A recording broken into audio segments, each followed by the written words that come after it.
Assalamu alaikum. Welcome to 168 Hours, your weekly roundup of the top local stories. I am Minha, your host for the evening.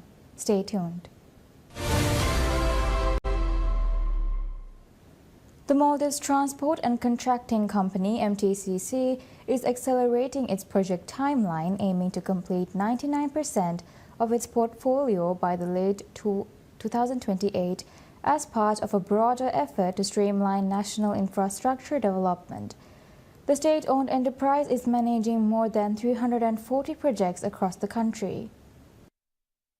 Under the directives from President Dr. Mohamed Muiz, MTCC has prioritized the swift completion of ongoing initiatives. Chief Executive Officer and Managing Director Ahmad Saudi, a former Deputy Commissioner of Police, stated that the company is reconstructing operations to boost efficiency, with personnel working intensively to ensure key projects meet their deadlines. Among the undertakings benefiting from this approach, Saudi said, is the land reclamation project in Guli Kafa Atoll. Originally scheduled for completion in 2026, the work is now expected to conclude by September. Saudi described this as a key milestone in MTCC's broader strategy to accelerate infrastructure development. If the company maintains its current pace, Saudi elaborated, nearly all projects are projected to be completed by the final quarter of 2028. MTCC employees are engaged in continuous operations, he added, ensuring that infrastructure projects entrusted to the company align with the administration's pledges to the public. MTCC's expanding portfolio covers key sectors, including education and healthcare, while also incorporating stalled projects that had previously faced delays. In response to government directives, Saudi noted that teams have been mobilized across 11 islands to initiate 38 new projects. Despite the scope of the workload, MTCC's leadership underscores its commitment to expediting infrastructure development that directly benefits communities nationwide. Saudi maintains that the company's accelerated approach will yield successful outcomes, reinforcing MTCC's mandate to deliver essential projects with efficiency and urgency. President Dr. Mohamed Muiz has reaffirmed his administration's commitment to strengthening the Maldives National Defense Force (MNDF), describing military expansion as critical to protecting the country's economic interests, particularly its tourism industry, and reinforcing investor confidence. Speaking at a press conference on Saturday, the president portrayed military reinforcement as a necessity of sovereignty, not a policy decision taken at discretion. He criticized previous administrations for allowing the MNDF to stagnate for more than 2 decades, arguing that national security depends on a capable defense force. The armed forces, he said, are central to the country's stability and a source of national pride. Maintaining them at full strength, he elaborated, is not merely strategic but a constitutional duty. Acknowledging skepticism over increased military spending, President Muiz rejected concerns that funds could serve private business interests. He characterized such doubts as lingering from past governance failures and insisted that his administration's investment in national security was focused solely on addressing long-standing institutional weaknesses. The president detailed key defense priorities, pointing to the Maldives' vast exclusive economic zone, or EEZ, where security risks such as piracy and illegal fishing persist. He stressed the importance of strengthening maritime surveillance to counter these threats and assist in locating missing vessels, describing these measures as critical to safeguarding national waters. Aerial capabilities have been bolstered through the establishment of an air corps equipped with advanced drones. He described this development as a pivotal step, allowing authorities to conduct rapid surveillance over the nation's dispersed islands and monitor its extensive marine territory. On land, the administration is expanding military resources through the acquisition of modern vehicles and equipment. At sea, a specialized boat unit is being formed, adding to the government's continued investment in maritime defense assets. Fire and emergency response capabilities are also being assessed, with the president highlighting the importance of funding the fire and rescue service to ensure national preparedness. President Muiz argued that these reforms strengthen national security while demonstrating the Maldives' ability to uphold its own sovereignty. A country capable of defending itself, he asserted, reassures investors and reinforces economic stability, positioning the Maldives as a reliable destination for business. President Dr. Mohammad Muiz states that the Maldives International Financial Center, MIFC, would be the Maldives' legacy of bold decisions and courageous partnerships and national purpose. He made the remarks while speaking at the landmark Joint Venture Agreement and Memorandum of Understanding (MOU) signing ceremony for the establishment of the MIFC.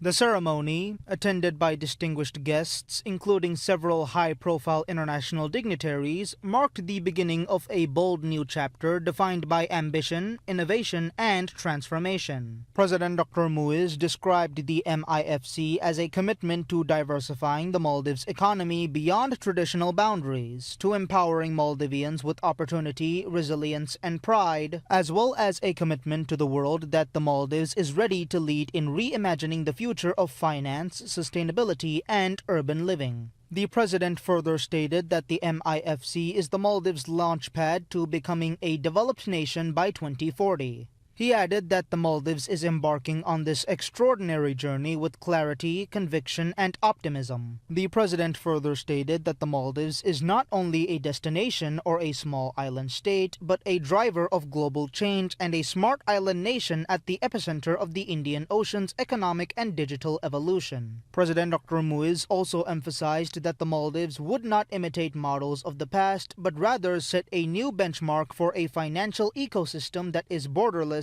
digital-first, inclusive, sustainable, and future-ready. He noted that the MIFC, with its projected multi-billion-dollar revenues and significant long-term contributions to the Maldives' national GDP, would be a catalyst for unlocking opportunities across industries. The president envisioned the MIFC uplifting the community and creating pathways for generations of Maldivians to come.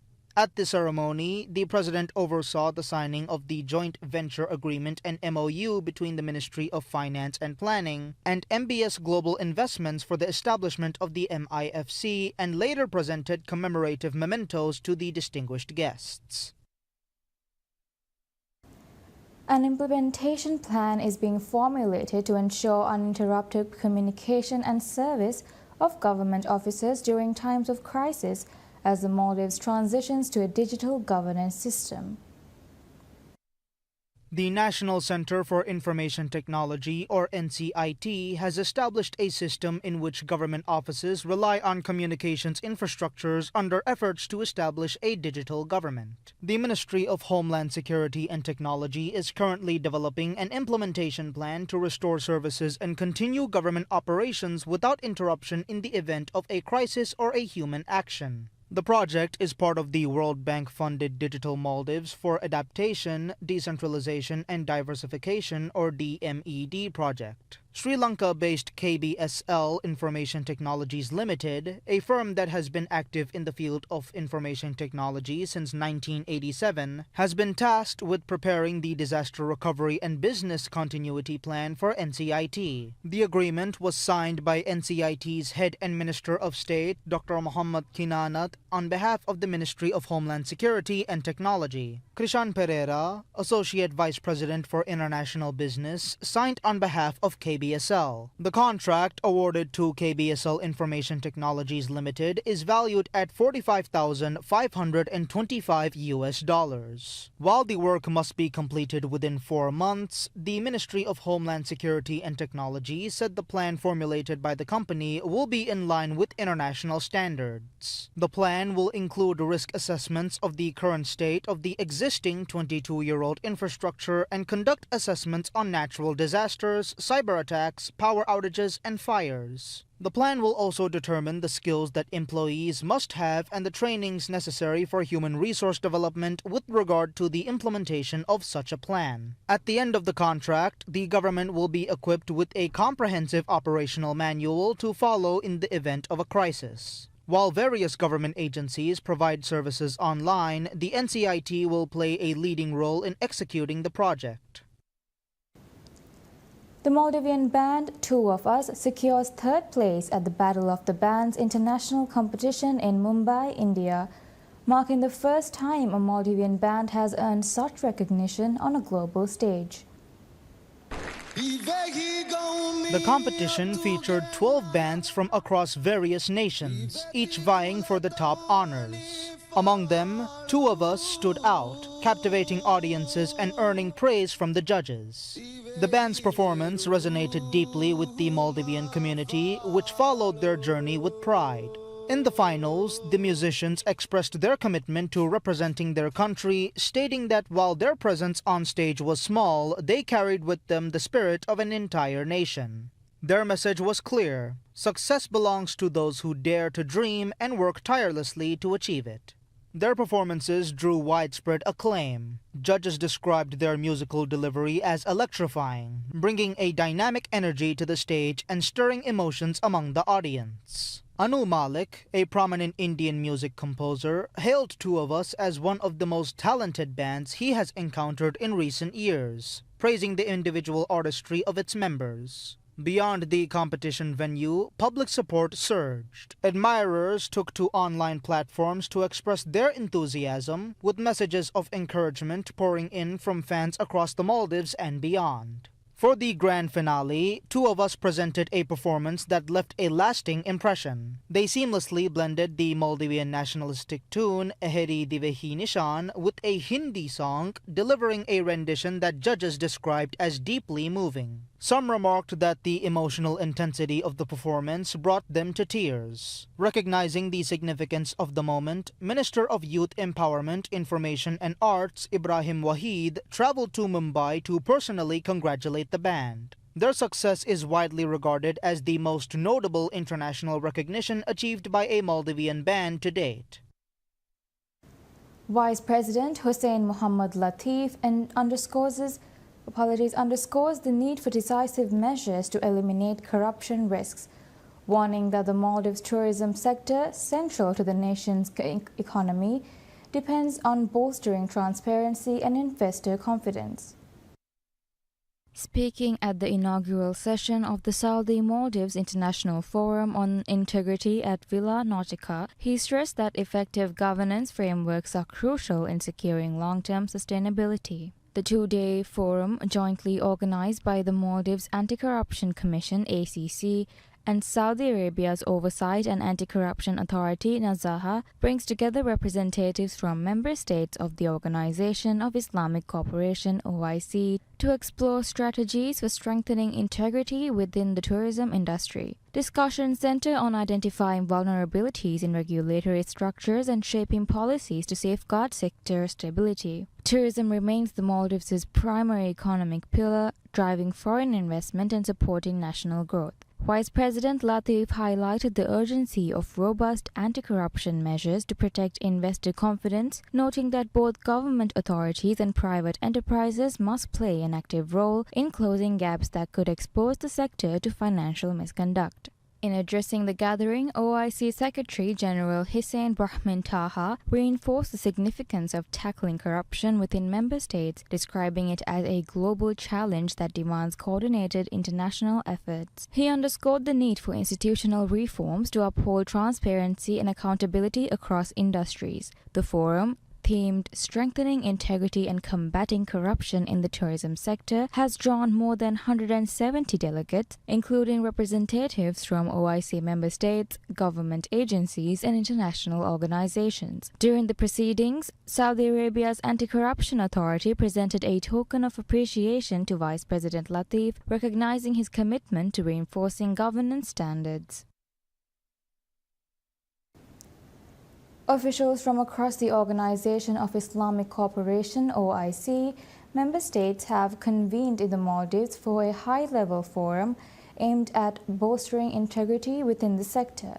The Saudi Maldives International Forum on Integrity, jointly organized by the Anti-Corruption Commission (ACC) of the Maldives and Saudi Arabia's Oversight and Anti-Corruption Authority (Nazaha), brings together senior policymakers, industry leaders and governance experts.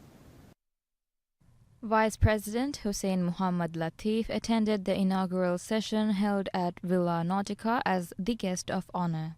The event, centered on the theme strengthening integrity and combating corruption in the tourism sector, seeks to identify vulnerabilities within key regulatory frameworks shaping policies that safeguard long-term industry stability. At the inauguration, ACC President Adam Shamil underscored the urgency of reinforcing ethical governance and framed the forum as a critical step in fostering an integrity-driven economy. Tourism, as he noted, is a cornerstone of prosperity for many OIC nations, yet corruption risks threaten its resilience. Effective anti-corruption policies, he stressed, must be implemented to ensure sustainable sector growth. Without decisive action, he argued, regulatory gaps could undermine investor confidence and weaken tourism markets. The conference builds upon resolutions from the second ministerial meeting of OIC anti-corruption law enforcement agencies, reinforcing commitments to transparency and ethical governance. Participants will assess systematic weaknesses across procurement systems, land use policies, and cross-sector collaboration, evaluating reforms that strengthen oversight mechanisms. Discussions will explore several pivotal areas including inefficiencies in procurement, ethical lapses in tourism investment, and weaknesses in governance structures. A primary focus will be the evolving role of public-private partnerships as stakeholders examine models that mitigate mismanagement risk while fostering collaboration across industries. With global corruption risks influencing regulatory strategies, panelists will also consider mechanisms for international cooperation. Anti-corruption enforcement, asset recovery frameworks, and cross-border regulatory alignment are expected to feature prominently in deliberations. More than 180 senior officials representing over 40 OIC member countries are in attendance, alongside delegates from international organizations. High-level plenary sessions will feature ministers, governance specialists, and sector analysis debating solutions to reinforce ethical accountability and transparency in tourism administration. As discussions progress, participants are expected to outline actionable recommendations to bolster integrity standards across OIC nations, seeking to establish a tourism sector resilient against corruption. Defense Minister Mohammad Ghassan Mamoon says the government has declined to disclose full details of defense agreements with India, citing confidentiality clauses embedded within the agreements. He clarified the government's position during a parliamentary session in response to transparency concerns raised by Vaikaradu lawmaker Hussain Ziad. Restrictions on disclosure, he explained, stem from specific provisions governing information access. Since the Maldives gained independence in 1965, more than 100 agreements have been signed between the two nations, he explained. Of those, he stated that the Defense Ministry oversees 4. One of the key agreements under review pertains to the development of a naval dockyard at Utturu Tilafaro. Minister Ghassan stated that a high-level committee comprising representatives from both countries is examining the circumstances surrounding its formulation. In response to concerns over transparency, he affirmed the government's respect for parliamentary oversight, assuring that any information permitted for disclosure would be shared with the Parliament's Committee on National Security Services upon request. The minister also addressed questions regarding Indian military personnel in the Maldives. No Indian forces, he confirmed, are currently stationed in the country. Of the 71 Indian personnel previously deployed, all have been repatriated following bilateral discussions, with the final contingent departing on 9th May 2024. He further stressed that Indian soldiers had not carried weapons while stationed in the Maldives. The minister clarified that the Indian military presence had been limited to providing operational support for Dornier aircraft and helicopters operating under India's assistance program. Moving forward, these operations will be carried out by civilian personnel. The withdrawal, he noted, was a necessary step to ensure national sovereignty remains uncompromised. President Dr. Mohammad Muizzu had previously stated in a press conference that any clauses within existing agreements posing a risk to security, sovereignty, or independence of the Maldives had been addressed. Minister Ghassan reinforced that commitment, concluding that the government remains resolute in preserving the nation's peace, security, and independence. A bill has been submitted to the Parliament seeking to repeal the existing 27-year-old Maldives Civil Aviation Act and reintroduce a law with several amendments to modernize the sector. The bill was proposed by the government and introduced by Member of Parliament Abdullah Shazim.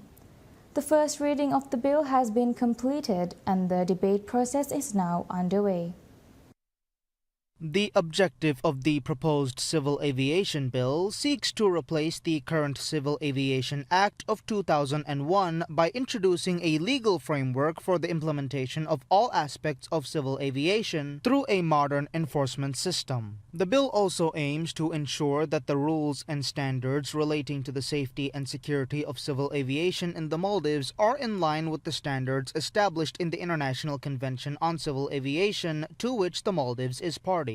One of the most significant changes proposed to the Act is the mandatory formulation of a master plan for the development of airports. The bill states that every airport should have a specific master plan, and the construction and development of the airport, as well as its operations and activities, must be carried out in accordance with the master plan. The bill states that the master plan must be formulated in accordance with the Convention on International Civil Aviation and other relevant international treaties, and in accordance with the domestic rules, regulations, and standards set out under the Act. The bill also mandates that each master plan must be reviewed every 5 years and necessary amendments should be made accordingly. The bill also states that a 5-member council called the Airport Development Oversight Council must be formed within 60 days of the bill's passage and ratification. The council will be formed by the Minister of Transport and Civil Aviation, and the master plan of the airports will be developed by this council. Once the law comes into force, the bill proposes the creation of a body called Maldives Air Accident Investigation Agency, which will investigate civil aviation accidents and serious incidents. This agency will be established as an independent agency operated under the Ministry of Transport and Civil Aviation. The purpose of this agency will be to receive, investigate, and publicize information on air traffic accidents and serious incidents. The agency will also be tasked with identifying factors that affect and potentially affect air safety and provide safety recommendations to air transport service providers and the public.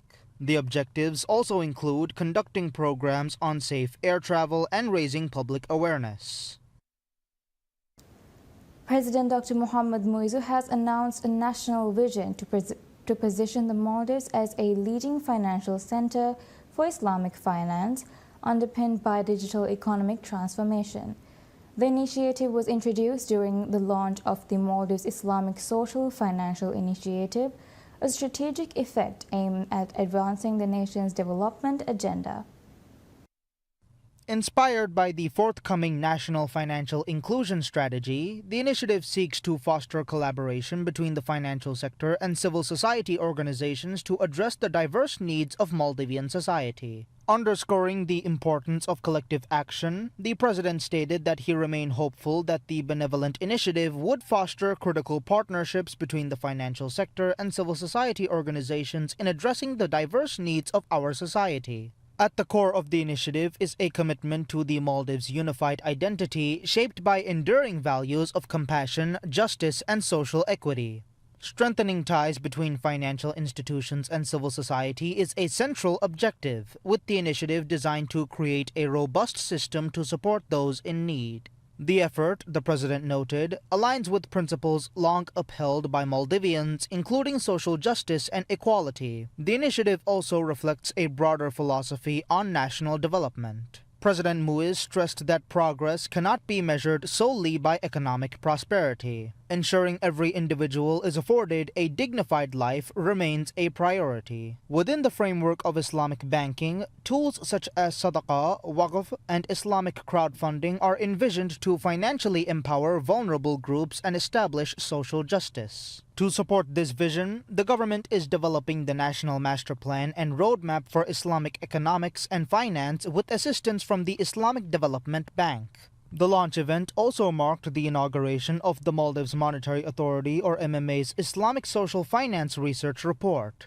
Commitment letters from the Bank of Maldives or BML and Maldives Islamic Bank or MIB signaled institutional support for the initiative. Maldives Central Bank, Maldives Monetary Authority MMA, Governor Ahmad Munawwar has described the Maldives Islamic Social Finance Initiative (MISF) as an important project in the country's efforts to position the island nation as a hub of Islamic finance.